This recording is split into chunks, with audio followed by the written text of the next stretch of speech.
Those numbers are not business as usual. I gave you the numbers for the similar period under the Biden administration. Even at the beginning of this fiscal year, there were 40,000 vacancies. Wouldn't you say that VA healthcare is in jeopardy as a result of the numbers of employees already lost even before the 30,000 that are planned by the end of the year? So what I'd also say is that what you may not have seen is that we've made changes to our system that have enhanced our ability to provide access and our ability to provide care. So you're not alarmed? So the expanding electronic scheduling system, which in the past, one person would schedule for the community care process, would schedule, and these are generally nurses, would schedule 5 to 7 patients a day. By expanding out the what's called the EPS, the electronic scheduling process, we're now doing 20 to 24 on average per scheduler. So it expands access and it expands our ability. I'm going to interrupt you because my time is limited, Mr. Bartram. Yep. All right, patriots, buckle up, because what I'm about to lay out for you should make every single American who cares about our veterans furious. Before we dive in, make sure you subscribe to Right View Nation, hit that like button, share this video with your fellow patriots, and drop your thoughts in the comments. We need every voice speaking up because this kind of incompetence cannot be ignored. You just heard the numbers. Thousands of doctors, nurses, psychologists, and even police officers walking out of the VA system. The very system that's supposed to take care of the men and women who sacrificed everything for this country. I too see that my time is up. Mr. Workman, I'll come back to you at the next opportunity, and I recognize Senator Blumenthal. Thanks, Mr. Chairman. As senior advisor to Secretary Collins, Mr. Bartram, were you involved in the decision to fire 83,000 VA employees? Was I involved in the decision to fire 82,000 employees? No. Were you involved in the decision to change that number to 30,000? No.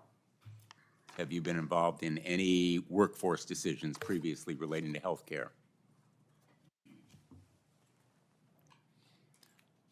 I'm not involved in any of the HR decisions that come out of the HR side. Are you alarmed by the numbers that I gave you as to the 1,720 registered nurses, nearly 600 physicians, frontline doctors, nurses, psychologists, police officers leaving as a result of the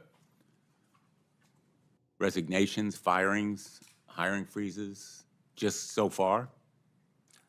So what I would say is that I'm not aware of any firings. There have been Well, are you alarmed by those numbers? But there are forced restructuring tools out there, but there's also numbers of people that change in the system. And in our system every year, we have about 40,000 people turnover in our system every year. So in a system where you have 470,000 people, I'm not alarmed by a shift of 500 or 700 or 7,500, because in systems as big, you have natural changeover. What I can say is that what I have seen in the VA is that our employees tend to stay longer, and we tend to recruit well.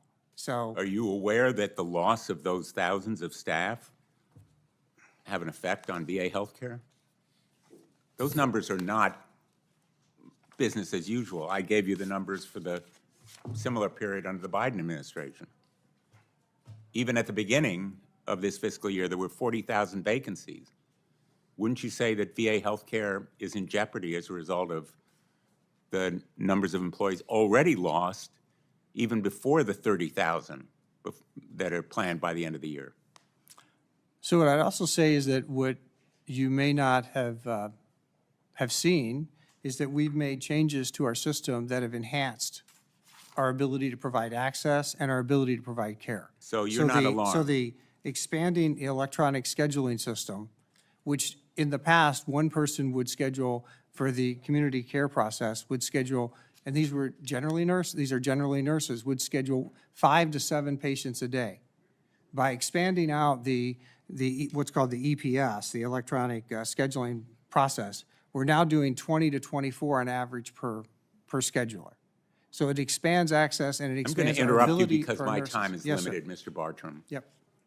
You're talking to me about maybe doing scheduling more efficiently. You're not talking about doctors, nurses, police, janitors. You and I talked.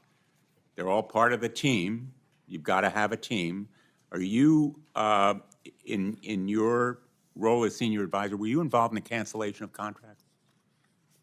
I was involved in review of contracts that the career officials would recommend for rescoping, descoping, or in some cases, cancellation. What's the answer to that question? Yes or no? Yes. You were involved? Yes, okay. Can you give me a number of contracts that have been canceled? No, I can't give you a number of contracts that have been canceled, but what I can say is I can get back to you for the record. I know that we Well, have, we've heard that again and again and again and again. You'll get back to us. We've heard it from nominees, we've heard it from the secretary. Information has been provided, it's incomplete, it's wrong. We're asking for basic transparency and disclosure here that we have a right to see, veterans have a right to see, the public has a right to see. Let me ask you, do you have information about the wait times for community care? When veterans choose that option, do you have data about the wait times for community care? yes, I do have some information.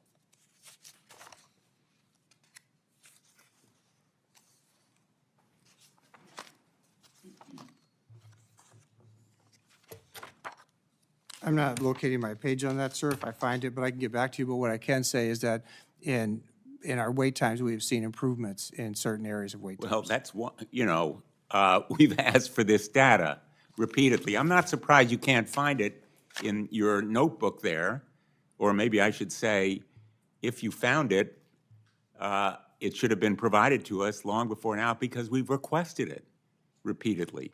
So you can get back to me if you'd like. I welcome your willingness to do so. But again, the reason why we have, in effect, asked for the regular order on these nominees is this kind of data simply hasn't been provided. My time has expired, Mr. Chairman. I hope that we'll have time for additional questions. Senator Tuberville. And what's the reaction from the so-called leadership? I'm not alarmed. Excuse me? Not alarmed. This isn't some fast food chain losing a few employees. This is the Department of Veterans Affairs, the lifeline for our heroes. You lose 1,700 nurses, 600 physicians, frontline healthcare workers, and then shrug it off like it's a quarterly business report? That's not leadership, that's negligence. And frankly, it's a slap in the face to every soldier, sailor, airman, and Marine who ever wore the uniform. They're trying to spin this as normal turnover. Oh really?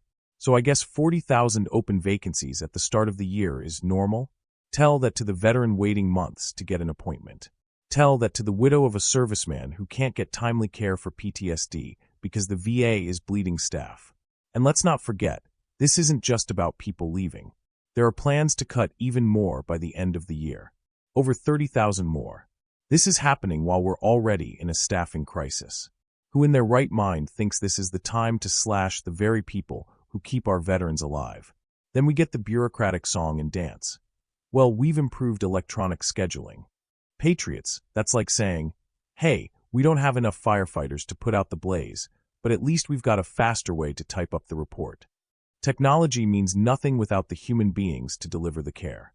You can schedule 50 appointments a day on paper, but if there's no doctor to see you, it's worthless. And here's the kicker. They won't even give Congress the full numbers on canceled contracts or wait times. Oh sure, they promise to get back with the information. Funny how getting back always seems to mean never. You know why they don't hand over the data? Because they know it will expose the ugly truth. Wait times are getting worse, services are being cut, and veterans are paying the price. This isn't a Democrat or Republican issue.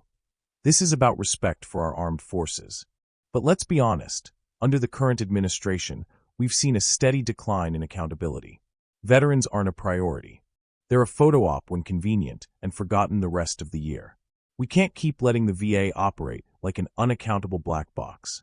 We need real oversight, real transparency, and real leadership that understands the sacred duty we owe our warriors. These men and women wrote a blank check to this country, payable up to and including their lives. The least we can do is ensure they have competent care when they come home. So here's my challenge to you, patriots. Raise your voice. Call your representatives. Demand accountability. Share this video far and wide. Because if we stay silent while they dismantle the VA from the inside, our veterans will be left to fight their hardest battle alone. And that's unacceptable. If you stand with our veterans, smash that like button, subscribe to Right View Nation, and drop a comment below telling me what you think about this disgrace. Share this with every patriot you know, because together, we can make enough noise that they can't ignore us. This is Right View Nation, unapologetic, unfiltered, and always standing for America's heroes.